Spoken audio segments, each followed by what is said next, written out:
뉴스와이드 이어갑니다. 오세훈 안철수 후보의 야권 단일화 협상이 최종 타결되면서 다음 달 서울시장 보궐선거는 사실상 여야 양자 대결 구도로 확정됐습니다. 야권 단일화 직후인 이번 주 목요일이죠. 25일부터 공식 선거운동이 시작되는데요. 갈수록 열기를 더해가는 서울과 부산시장 보궐선거 판세 분석해보겠습니다. 박창환 장한대 교수, 장성호 건국대 미래지식교육원장 두 분과 함께합니다. 어서 오십시오. 네, 안녕하세요. 네, 안녕하세요. 자, 오늘은 이 내용부터 좀 다뤄볼까 합니다. 국민의힘 오세훈 후보와 국민의당 안철수 후보의 단일화 협상이 극적 타결됐는데 양측 협상단의 발표 내용 듣고 이야기 나눠보겠습니다. 모든 합의가 다 끝났고 여론조사는 실시 기관들의 준비와 문제 때문에 내일부터 실시하는 것으로 조사가 끝난 대로 결과는 바로 공표하도록 하겠습니다. 네, 자 앞서 1차 단일화에 실패하면서 단일화가 뭐 되긴 되는 거냐, 되면 언제 되는 거냐 말이 많았는데요. 서로 한 발씩 좀 양보를 한 것 같죠? 네, 뭐 우여곡절은 있었습니다. 네. 뭐 일종의 뭐 양보 쇼냐 뭐 이런 비난도 있긴 했는데 저는 그럼에도 불구하고 이번 단일화는 의미가 있다고 봅니다.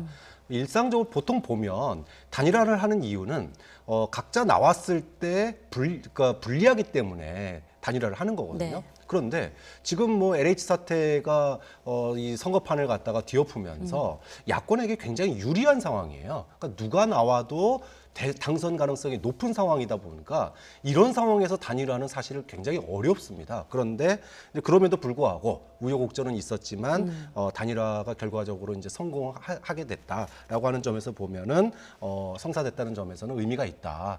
근데 다만 네. 이 과정에서 뭐 항상 그랬지만 감정적인 앙금이 많이 남아 있고요. 또 앞으로도 이제 경선 과정, 이 여론조사 과정에서 또 불미스러운 일이 벌어질 수도 있기 때문에 이런 앙금, 감정적인 앙금과 이런 것들을 고려하면 과연 화학적 결합이 얼마나 되겠느냐. 그리고 혹시라도 뒤끝, 뭐 예를 들어 막판에 뒤집는다든지 네. 또는 뭐 되고 나서 떨어진 사람이 갑자기 뭐 잠적해버린다든지 뭐 이런 일들이 벌어질 수도 있으면 오히려 단일화 아니한만 못하는 또 그런 결과도 나올 수 있거든요. 네. 좀 그런 점에서 이 부분은 좀 지켜볼 대목이 아닐까 싶습니다. 네, 이번에 그 합의된 그 방식들을 보니까요. 조금 좀 그래픽으로 나갔는데 무선 전화 100%로 하기로 했고요. 네. 또 2개 여론조사 기관으로 하기로 했고 경쟁력 적합도를 동시에 조사하기로 이제 타결이 됐습니다.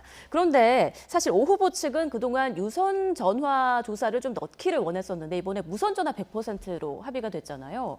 그렇게 되면 안 후보 측에 좀 유리한 방식이다라고 볼 수 있는 건가요? 이번 지금 단일화 협상은 결국은 제1야당인 국민의힘이 불리함을 안고 갈 수밖에 없는 그런 형국 아니겠습니까?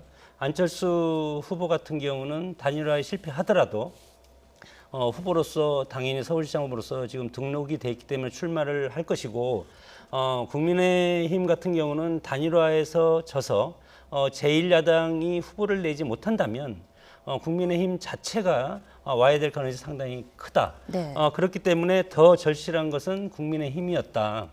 그럼에도 불구하고 언론에서는 서로 밀고 당기는 그런 모습을 상당히 보이지 않았습니까? 예.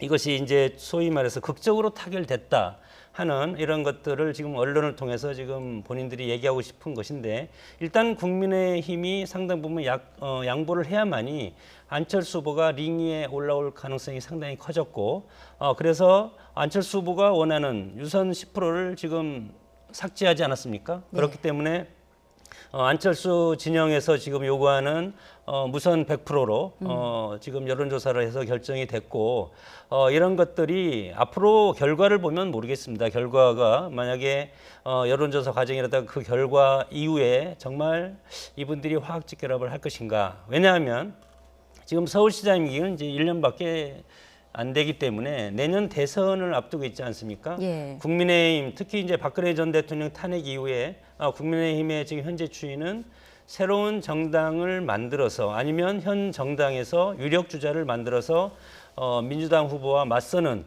정당을 재건하면서 새로운 유력 주자를 만드는 그런 과정에 있기 때문에 지금 이 서울시장 후보를 선출하는 것 이상으로 그 이면적에는 내년 대선을 향한 정당의 당권 경쟁이라든가 대권 후보 경쟁 이런 것들이 맞물려 있기 때문에 여기에서 결과가 나온다 할지라도 두 후보 간의 앙금이 화학적으로 결합하기는 상당히 어렵다. 저는 그렇게 봅니다. 누가 되느냐에 따라서 앞으로 정치권에 미칠 파장도 굉장히 달라질 것 같은데요. 이제 단일화 후보가 이르면 모레 결정될 예정이라고 하더라고요. 그런데 사실 최근에 나온 여론조사를 보면 오세훈 후보의 상승세가 좀 뚜렷해 보이는데요. 그 요인은 뭘까요? 일단은 저는 이번 단일화의 실속은 오세훈 후보하고 국민의힘이 다 챙겼다고 봐요.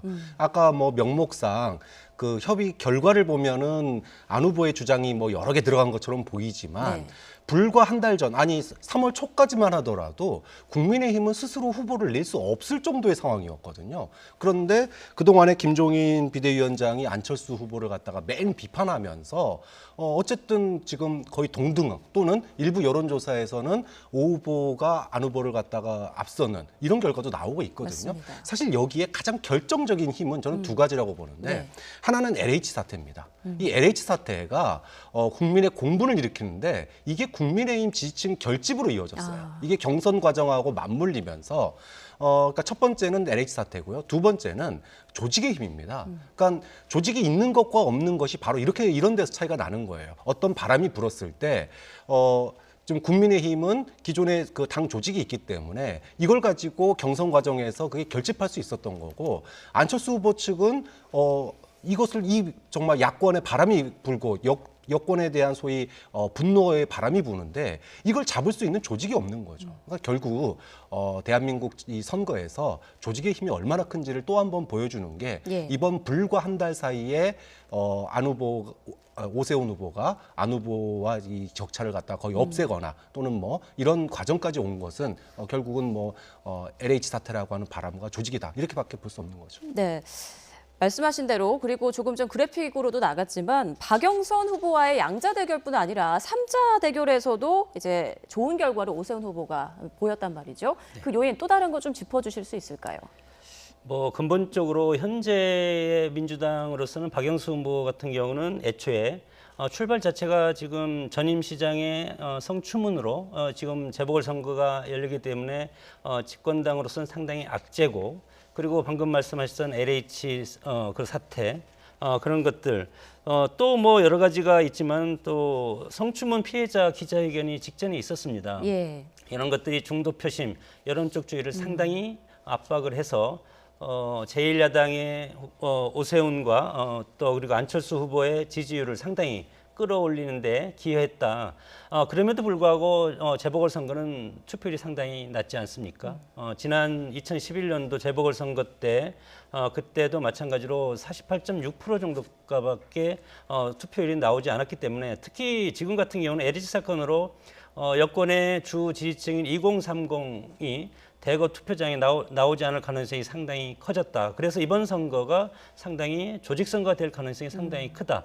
그런 측면에서 방금 말씀하셨던 오세훈 후보가 제1야당의 어떤 조직력, 서울의 여러 가지 그 지역 위원장들의 어떤 조직 이런 것들을 등에 업고 지금 상당히 앞서가는 그런 추세를 보이고 있지만 그러나 이제 여론적 추이를 해서 내일 모레 이틀간 여론조사를 하지 않습니까? 네. 그러나 이 결과는 아직은 그리고 국민의힘에 대한 어떤 실망감을 가진 그런 유권자들이 상당히 많기 때문에 그 뚜껑은 열어봐야 된다고 봅니다. 네. 그런데 야권 일각에서는 단일화 이후를 걱정하는 기류도 분명히 있습니다. 특히 단일화 협상이 난항을 겪을 때 야권 원로급 인사들이 김종인 비대위원장에 대한 비난 수위를 높였는데요. 관련 내용 좀 들어보시죠.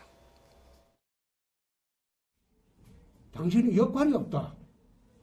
무슨 역할, 지금 해방 넘는 역할밖에 없는데. 야권 단일화의 장애물은 김종인 위원장에게 있다.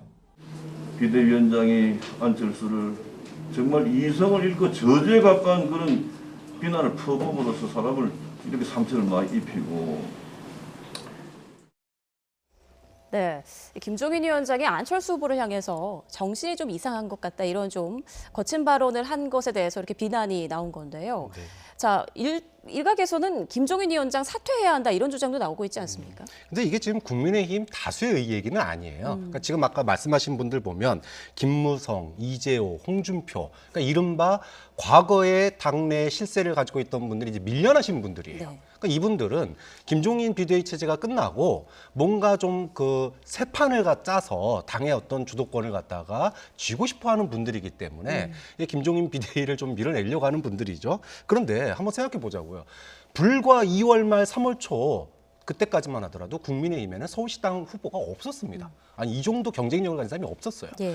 김종인 비대위원장이 안철수 후보를 갖다 깔아 뭉기면서 정말 단일화 요구를 이런 지하에 거절하고 무시하면서 한 달 동안 시간을 벌고 경선 과정과 LH 바람이 불면서 지금 사실상 오세훈 후보라고 하는 뭐 사실상 단일 후보로 될 가능성이 지금도 있어 보이거든요. 이 정도면 만약에 여기에 이제 단일 후보가 되고 성사까지 이기기까지 한다. 이렇게 되면 이거는 뭐 그 단일화의 걸림돌이 아니라 국민의힘의 최대 1등 공신이 돼버립니다. 자, 그렇기 때문에 김종인 비대위원장이 승부수를 던진 거다. 그러니까 지금은 이거는 뭐 이번 경선의 과정의 문제가 아니라 당내 일각에서 김종인 비대위원장 사퇴론이 나오는 것은 이후에 야권의 정계 개편을 누가 주도하느냐 이 주도권 싸움일 뿐이지 뭐 이걸 가지고 뭐 서로 물러나라 말하는 거는 결국은 결과가 얘기해 줄 거다. 국민의힘 후보의 결과가 좋다면 예. 김종인 비대위 체제가 상당 부분 힘을 받을 거고요. 결과가 안 좋으면 뭐 당연히 새 판짜기로 들어갈 수밖에 없는 거죠. 결과에 따라서 이번 재보궐선거의 1등 공신이 될 수도 있다. 김종인 위원장 이런 말씀해 주셨는데 장 원장님께서는 어떻게 보세요?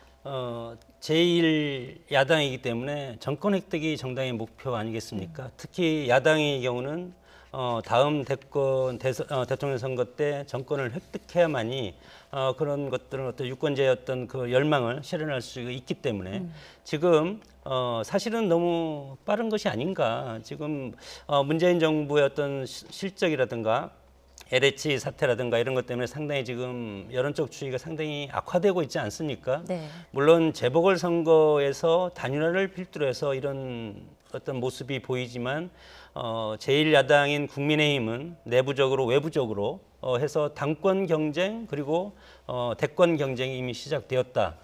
이번 재보궐선거만 하더라도 보면은 지금 안철수 후보를 미는 분들은 원외 그리고 김종인 비대위원장에 비토하는 그런 원로들이 상당히 많이 안철수 후보를 지금 미는 것 같고 오세훈 후보를 미는 부류는 김종인 비대위원장을 비롯한 그 핵심이 사실은 김종인 비대위원장이 오세훈 후보 물론 경쟁에서 오세훈 후보가 됐기 때문에 당의 후보로서 오세훈 후보를 미는 거죠. 애초에는 모르겠습니다. 김종인 비대위원장이 오세훈 후보를 개인적으로 선호했는지 예. 그건 모르겠지만 당원들이 선택한 후보를 비대위원장으로서는 미룰 수밖에 없다. 그래서 지금 국민의힘 같은 경우는 지금 당권 경쟁과 내년 대권을 향해서 치열한 내부적인 그런 싸움이 치열하게 전개되고 있는 그런 형국이다. 그렇기 때문에 이번 단일화 과정 그리고 서울시장 선거가 끝나면 제1야당인 국민의힘의 회오리 그리고 앞으로 향후 정계 개편이 이루어질 것인가 그리고 정당이 어떤 이합 집산이 이루어질 것인가 그런 것들은 4월 7일 날 있을 서울시장 선거 부산시장 선거 그 결과에 따라서 상당히 많은 파급력이 밝혀질 거라고 봅니다. 네. 일단 서울시장 야권 단일 후보 누가 될 것인지는 이르면 모레 나올 예정이니까요. 아주 잘 지켜봐야겠습니다. 자, 그런가 하면 일찌감치 민주당 후보로 선출된 박영선 후보는 연일 정책 행보를 이어가고 있습니다. 최근엔 모든 서울 시민에게 10만 원의 재난 위로금을 주겠다라는 공약을 밝혔는데요. 들어보시죠. 서울시장 1호 결제로 서울 시민 모두에게 1인당 10만 원씩 블록체인 기반의 KS 서울 디지털 화폐로 지급되는 보편적 재난 지원 계획에 서명하겠다는 약속을 드립니다. 재난 위로금의 유통을 분석할 수 있어서 행정과 정책 수립에 도움이 될 뿐만 아니라 미래 산업 투자와 일자리 창출에도 크게 기여할 것으로 확신합니다. 네, 서울 시민 모두에게 한 사람당 10만 원씩 디지털 화폐로 지급하겠다. 자, 이번 공약 승부수가 될 수 있을까요? 그러니까 지금 뭐 사실 LH 사태가 태풍입니다. 민주당으로서는 특히 박영선 후보로서는 진짜 뭐 의도치 않은 태풍을 맞이한 거거든요. 여기서 살아남느냐 못 살아남느냐. 근데 이슈 전환을 해야 할 필요가 있어요. 그러니까 이슈 전환을 위해서 이제 정책 행보를 할 수밖에 없는 건데 사실 그 동안에 이제 그 보편 지원금 이 문제는 굉장히 태풍의 핵이 될 거다라고 얘기를 했었지만 이게 지금 아직 좀 모자릅니다. 뭐 어떤 점이 모자르냐? 첫 번째, 만약에 박영선 후보가 한 2, 3주 전에 이 얘기를 했더라면 아마 진정성이 조금 더 돋보였을 거예요. 그런데 이게 지금 뭐 LH 사태라 그다음에 박 전 시장 그 피해자 인터뷰 이거 이후에 지금 수세 국면에서 나왔다라고 하는 점이 조금 아쉬운 대목인 거고요. 또 하나 지금 이게 사실은 현금성 지원보다는 진일보했어요. 뭐 블록체인 기반으로 하고 이것이 얼마나 이제 쓰이는지 이것들을 다 조사할 수 있고 포스트 코로나 이후에 어떤 디지털 경제로의 전환 이런 부분까지 본다면 진일보했는데 문제는 이게 시민들에게 다가갈 때 설명이 필요하다는 겁니다.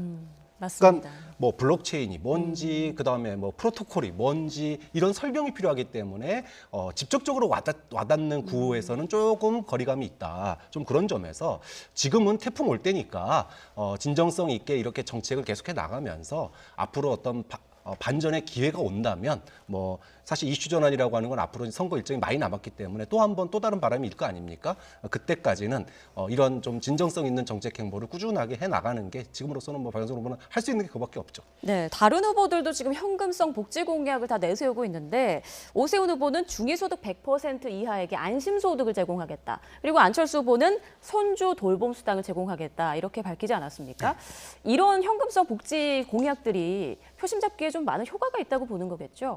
결국은 효과가 있기 때문에 뭐 야당에서 그렇게 극렬하게 반대하지 않습니까? 네.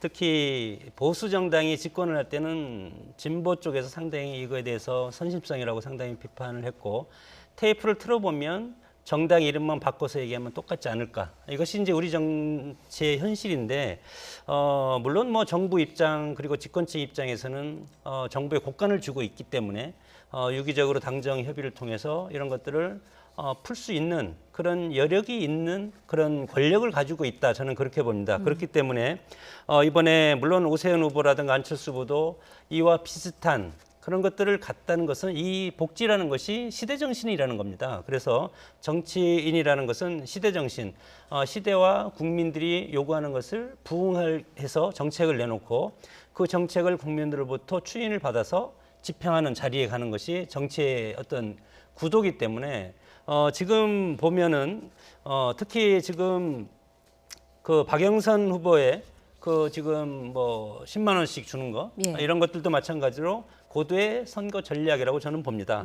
왜냐하면 선별적이냐 그리고 보편적이냐. 진보 측에서는 보편적으로 상당히 주장했고 그렇기 때문에 일괄적으로 10만 원씩 준다는 것은 진보적 가치에 부합한다고 보고 그러나 여기에서 또 국민의힘이라든가 국민의당이 여기에 따라갈 수 없는 것 아닙니까?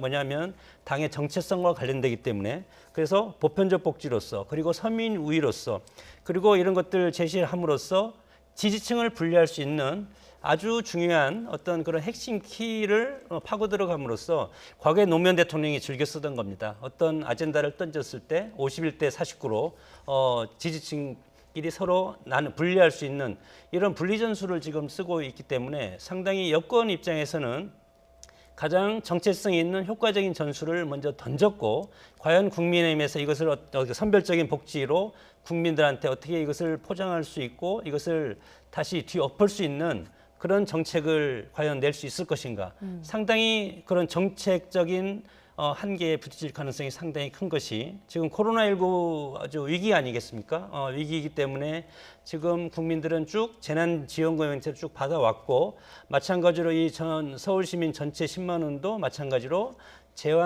재난기금적인 그런 측면이기 때문에 여권에서 상당히 유리한 그런 카드를 던졌다. 그렇게 봅니다. 네. 지금 민주당에서는 여러 가지 지금 방법을 동원하고 있는데 이런 가운데 이해찬 전 민주당 대표가 지원에 나섰습니다. 한 방송에 나와서 아주 선거가 어려울 줄 알았는데 이긴 것 같다, 거의 이긴 것 같다 이런 말을 하기도 했어요. 이해찬 전 대표의 이런 지원 전략 이번에 득이 될까요, 해가 될까요? 뭐 사실 좀 여론의 흐름과는 좀 상치되는 이야기를 했어요. 그러다 보니까 좀 뜬금없는 얘기도 들리기도 하는데 재보궐선거는 이번에도 마찬가지입니다. 조직 선거가 될 가능성이 매우 높아요. 결국은 누가 더 여야 중에 누가 더 지지층을 결집하느냐가 승패를 가를 거다 이렇게 봅니다. 네. 그러면 지지층을 결집하는 데는 두 가지 전략이 있어요. 하나는 지금 우리가 지고 있다. 그러니까 이거 역전시키게 좀 투표장에 나가달라 이렇게 소위 말해서 위기감을 조성하는 방법이 하나 있습니다. 또 하나는 위기감 조성의 상황이 아닐 때에는 승리를 갖다가 자신하면서 우리 이기니까 걱정 말고 투표해라. 그러니까 내가 나가서 투표한다고 바뀔까? 이미 질 것 같은데. 이런 상황을 갖다가 바꾸기 위해서 승리를 갖다가 자신함으로 인해서 지지층을 결집시키는 이 두 가지 중에 아직 본선이 시작 안 됐기 때문에 지금 이제 후자를 지금 선택한 거고요. 예. 아마 본선이 들어가면 더 지지층 결집을 위해서 진짜 읍소 작전으로 나갈 가능성도 있다. 그만큼 지금 이제 이해찬 전 대표가 등판했다라고 하는 거는 재보궐 선거에 맞춤식 선거 운동이 이제 본격적으로 시작되고 있다. 이렇게 봐야 될 것 같습니다. 네. 이제 선거일이 가까울수록요, 이제 상대 후보를 향한 비판, 의혹 제기도 쏟아지고 있는데 이번엔 특히 부동산 관련한 의혹들이 굉장히 많이 나오는 것 같습니다. 먼저 민주당은 이제 오세훈 후보의 내곡동 땅 의혹을 지금 계속 제시하고 있는데, 그러니까 오 후보가 서울시장 재임 시절에 처가 내곡동 땅이 보금자리 주택지구로 지정되면서 36억 원이 넘는 돈을 얻게 됐다는 거죠. 이 의혹에 대해서 어떻게 생각해야 될까요? 글쎄 안철수 후보와 예선 전 토론 딱 한 번 했을 때 여기에서 이것을 제가 알았다면 정계 은퇴하겠다고 후보 사퇴는 네. 물론 정계 은퇴를 하겠다. 누구든지 양심선언 해라. 이렇게 해서 과거에 그 노무현 대통령이 그 토론회 때인가요? 그때 그 권양숙 여사와 그 부친과 관련된 사상적인 걸 얘기했어요. 그러면 제가 아내를 버릴까요? 이런 것들을 상당히 이제 연상하게 하는 그런 모습이었는데 저런 것들을 보면 사실은 뭐 전결 사항이라고 얘기를 해서 그렇지만 지금 민주당 입장에서는 조직 플러스 바람은 지금까지 현재까지 바람은 국민의힘 보수에서 여권을 향해서 집중적으로 불었지 않습니까? 그래서 여권에서는 이제는 보수를 공격하는 역풍을 다시 이제 만들어내는 그런 지금 작업을 지금 할 수밖에 없는 것이 이제 선거의 여러 가지 구도인데 이런 상황에서 진보 측에서 보수를 공격하는 것은 지금 LH 문제도 있지만 LH 문제는 물론 과거에서부터 쭉 이어져 온 것도 있고 그리고 지금 현 정권에서 이것을 컨트롤하지 못했기 때문에 이러한 것이 있기 때문에 국민들의 많은 지금 비판을 받고 있지 않습니까? 네. 그럼에도 불구하고 전통적으로 보면은 보수 진영의 어떤 부동산 그리고 진보는 서민 쪽 그렇기 때문에 보수 측을 공격하는 가장 주요 타겟의 핵심적인 것은 부동산 관련된 것이 그동안 상당히 많았습니다. 네. 그래서 앞으로 예선전에서 누가 단일 후보가 될지는 모르지만 만약에 오세훈 후보가 단일 후보가 된다면 예. 내곡동 땅 문제 이것이 선거 기간 내내 가장 핵심적인 키워드가 될 것이고 이것이 선거 전반적인 것을 이제 덮기 때문에 그러면 이 프레임이 조직 싸움으로 가고 국민들 특히 중도층은 선거에 참여하지 않을 가능성이 상당히 크고 선거 무관심이 상당히 증폭될 가능성도 있고 이렇게 됐을 때 결국은 양쪽 지지층이 투표에 참여해서 치열한 백병쟁이 일어날 가능성이 상당히 크다. 그렇기 때문에 이 내곡동 땅 문제는 그것을 진위 여부를 떠나서 앞으로 서울시장 선거 내내 기간 내내 상당히 큰 이슈가 될 가능성은 충분히 있다고 봅니다. 네, 민주당에서뿐만 아니라 그린벨트 관련해서도 오 후보를 향해서 이제 지적을 했는데 오 후보가 그린벨트 살리기 국민행동을 이끌다가 이제 서울시장이 되니까 처가 땅의 그린벨트를 풀었다. 네, 이렇게 얘기를 했단 말이죠. 이 부분도 만약에 오 후보가 야권의 단일 후보가 됐을 때에 많은 어떤 선거 판세에 영향을 미치는 부분이 될까요? 지금 이제 부동산 이슈로 지금 뭐 LH 사태를 필두로 해서 여권이 지금 쑥대밭이 됐습니다. 대통령 지지율도 하락하고 있고 박영선 후보의 선거 분위기도 살아나지 않고 있죠. 자, 그러다 보면 이것이 결국은 본선에서 변수로 등장할 수밖에 없는데 네. 순수하게 부동산 이슈로 갈 거냐 아니면 부동산 이슈가 조금 변형될 거냐라고 하는데 조짐이 있는 게 지금 아이러니하게도 오세훈 후보나 박형준 후보, 이 국민의힘 후보들이 다 부동산 지금 이슈가 걸려 있어요. 네. 그런데 여기에 대해서 사실은 솔직하게 해명하면 어느 정도 뭐 논란이 있겠지만 넘어갈 수 있는 사안인데 이게 말 바꾸기 논란이나 거짓말 논란으로 지금 흐르고 있거든요. 자, 이렇게 되면 이제 본선에서 굉장히 어려워집니다. 자, 본인은 내곡동 땅 있는지 몰랐다. 그렇다가 이제 알았고, 뭐 노무현 정부에서 한 거다. 그런데 아니었고, 난 몰랐고 국장 정결이다 그랬는데, 이 국장 정결이 사실은 그린벨트 해제가 어떻게 국장 정결입니까? 그리고 본인이 유명인이 된 것은 환경 변호사로 환경운동연합 창립 멤버가 됐기 때문에 유명인이 된 거예요. 그런데 그것과 반해가지고 그린벨트를 풀어서 부동산을 갖다가 허가하는 이런 절차라고 하는 거는 전혀 친환경적이지 않거든요. 자, 그렇다고 해서 본다면 이번 선거는 말 바꾸기나 거짓말 이것이 오히려 부동산과 이제 엮이면서 아마 살짝 변형된 형태로 굉장히 큰 네거티브 이슈가 될 가능성도 있다. 좀 그런 점에서 국민의힘 후보들이 네. 지금 이거 이대로 놔두면은요 아마 본선에서 굉장히 곤혹스러운 상황 될 거니까 차라리 지금 본선 들어가기 전에 사실관계들에 대한 여러 가지 논란들을 털고 가는 게 저는 더 좋은 선택이 아닐까 싶습니다. 네.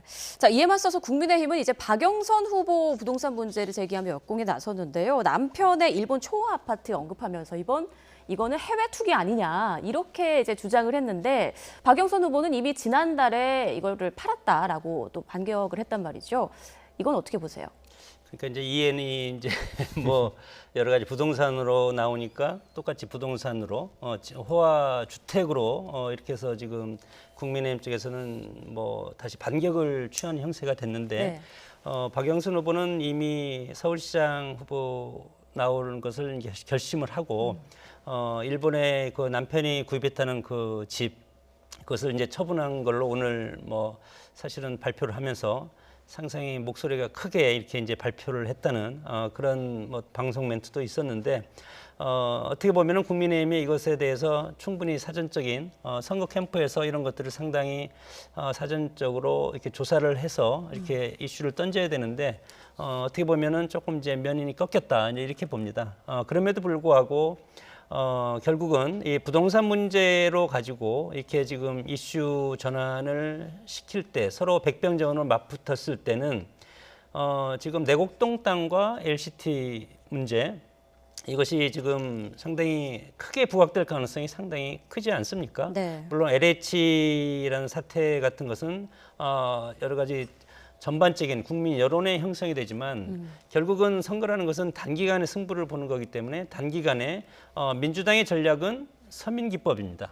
서민 우선. 그렇기 때문에 과연 예를 들어서 부산 시장 선거를 나오는 분이 그렇게 호화주택에서 살아야 되는가. 물론 그것이 합법적이지만 그런 논란에 휩싸인다면 지지층은 찍겠지만 중도층은 최소한 투표하러 가지 않을 가능성이 상당히 큰 것 아닙니까? 네. 특히 부산에서 이런 것들이 이야기가 된다면 이것이 곧 서울로 올라옵니다. 그렇기 때문에 부산과 서울이 지금은 연계되어 있기 때문에 이런 것들이 LCT 문제라든지 이런 것들이 지금 박형준 후보가 이거에 대해서는 합법적이고 그리고 말 못할 가적사가 있다. 물론 그런 것들은 우리가 어느 정도 아무리 선거지만 그런 것들은 배려를 해줘야 되겠지만 그럼에도 불구하고 국민들이 알 권리는 있지 않습니까? 이런 것들을 봤을 때 선거 무관심층이 상당히 더 두터워질 것이 아닌가. 그렇게 되면은 결국은 야당이 더 불리한 선거가 될 가능성이 있다고 봅니다. 네. 자, 이야기 나온 김에 바로 부산 문제로 넘어가 보죠. 부산 역시 부동산 문제가 변수인데요. 국민의힘 박형준 후보의 LCT 특혜 분양 의혹을 둘러싼 공방 잠시 듣고 오겠습니다. 굳이 제 가족 사연을 드러낸 것은 불필요하다고 생각했기 때문에 어떤 특혜나 비리나 불법이나 이런 게 없습니다. 박 후보의 가정사 문제에 대해서 이 문제와 혼동을 안 해주셨으면 좋겠습니다. LCT라는 이 괴물에 어떻게 공직 후보자가 들어가서 살 생각할 수 있는가? 네, 들으신 대로 박형준 후보는 특혜나 비리나 불법 없었다 이렇게 밝혔는데요. 지금 민주당에서 문제 삼는 게 구체적으로 어떤 건가요? 일단은 뭐 이 가정 문제라고 하는 부분에 대해서도 문제를 삼는 게 네. 박형준 후보가 총선에서 공천 못 받은 이유 중에 하나가 이혼과 재혼 과정 사이에 좀 불미스러운 문제가 있었어요. 그러니까 이 부분 때문에 지난번에 이제 공천을 못 받았다 이런 얘기가 있었기 때문에 이 부분도 아마 이제 논란이 계속 될 것 같고요. 네. 핵심은 이제 LCT인데 LCT 부분에 있어서 자녀와의 거래를 갖다가 숨긴 거 이게 이제 결국은 봤더니 자녀한테 산 거예요. 근데 거래가보다 1억이 낮았습니다. 피를 1억 준 것도 문제지만 다운 계약서 논란도 있는 거고요. 근데 이거보다 더 큰 문제가 그럼 자녀는 누구한테 분양권을 샀느냐? 라고 했을 때 혹시 그 분양권이 특혜 대명사였던 이 LCT가 소위 유명인들 그리고 정관계 인사들에게 몰아주기 위해서 일부 빼놓은 로얄층이나 좋은 전망이 좋은 이런 것들을 갖다가 넘긴 거 아니냐라고 하는 거예요. 네. 이 부분이 이제 소위 말하면 특혜 분양 논란이거든요. 그러면 지금 뭐 다른 논란들도 많습니다. 뭐 민간인 사찰 문제, 그다음에 딸의 홍익대 미대 편입 청탁 폭로 이런 것들도 있지만 사실 지금 이제 부동산 민심이 워낙 거칠다 보니까 이 부분이 이제 주목을 받고 있는데 이 부분은 사실 원 계약자하고의 계약서를 밝히면 돼요. 그 사람이 누군지. 네. 그런데 이게 이제 본인이 밝힐 수가 있을지. 아까 제가 털고 가는 게 좋다 그랬는데 이미 한번 거짓말 논란이나 숨기기 논란이 있었단 말이에요. 그런데 이게 숨기면 숨길수록 더 말 안 하면 안 할수록 이게 좀 모래수렁에 빠질 수 있다. 좀 그런 점에서 털고 가야 된다라고 주장하는 겁니다. 네, 지금까지는 여론조사에서 박형준 후보가 크게 앞서가고 있는 것으로 계속 나오고 있는데요. 자, 이번 LCT 의혹이 판세에 영향을 어느 정도 미칠지 마지막 질문으로 좀 드려야 될 것 같습니다. 결국은 바람과 조직, 뭐 선거는 바람과 조직이 선거의 승패를 좌우하는데 지금 아직 선거가 시작되지 않지 않았습니까? 그럼에도 불구하고 선거의 쟁점이 지금 떠오른 것이 내곡동 땅과 그리고 LH 문제 그리고 LCT 이렇게 세 가지가 떠올랐는데 구체적으로 떠오르는 것은 내곡동 땅과 그리고 LCT 아니겠습니까? 그렇기 때문에 상당히 여기에서 이제 백병전이 이루어지면 결국은 부산서도 상당히 지금 10% 정도 차이가 나는데 여론적인 지표를 보면 10% 차이 나는데 상당히 지금 박빙으로 따라붙을 가능성도 있다고 봅니다. 그런 것들이 서울로 올라왔을 때 서울도 마찬가지로 지금 서울 보면은 2018년 지방선거 결과가 민주당한테 전폭적으로 유리하지 않습니까? 지금 49개 중에서 41명이 민주당 의원이고 그리고 구청장도 25개 중에서 24개가 민주당이고 시의원도 109명 중에서 101명이 민주당이기 때문에 상당히 조직선거에서는 민주당이 그래도 현직 구청장이라든가 의원이 있기 때문에 앞서 있고 물론 뭐 여러 가지 여론적 추이를 보면 LH 관계로 해서 상당히 이것이 야당한테 상당히 호재가 될 수가 있었는데 각 개인적으로 내곡동이라든가 LCT 두 가지가 서울과 부산의 핵심 정쟁의 포인트로 지금 자리 잡았기 때문에 네.